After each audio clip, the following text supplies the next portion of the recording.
नमस्ते सबैजनालाई मेरो आइपिओ इन्फर्मेसन युट्युब च्यानलमा म फेरि नै उपस्थित भइसकेको छु नेपाली आइपिओको बारेमा जानकारी लिएर।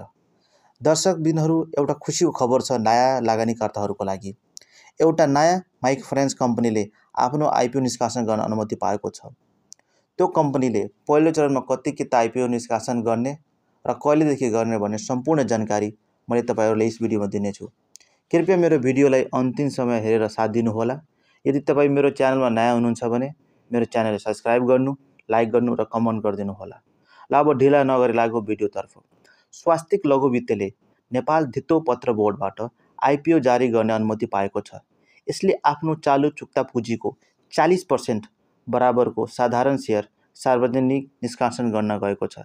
यसले पहिलो चरणमा 10% हुने गरी वैदेशिक रोजगारमा गएका नेपालीहरूको लागि आइपिओ जारी गर्नेछ र यसले विदेशिक रोजगारीमा गएका नेपालीहरूको आइपिओ बाँडफाट गरिसकेपछि यसले सर्वसाधारणको लागि आइपिओ निष्कासन गर्नेछ।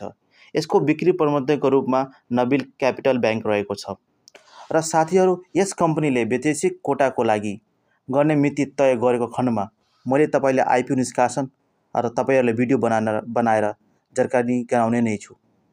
हस् साथीहरू, मेरो भिडियो, मेरो जानकारी तपाईहरुलाई कस्तो लाग्यो?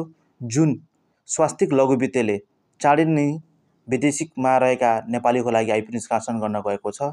यस्तै भिडियो तपाईले हेर्न चाहनुहुन्छ भने मेरो भिडियो च्यानललाई लाइक गर्नु, सब्स्क्राइब गर्नु र कमेन्ट गरिदिनु होला। जबसम्म जय नेपाल, धन्यवाद।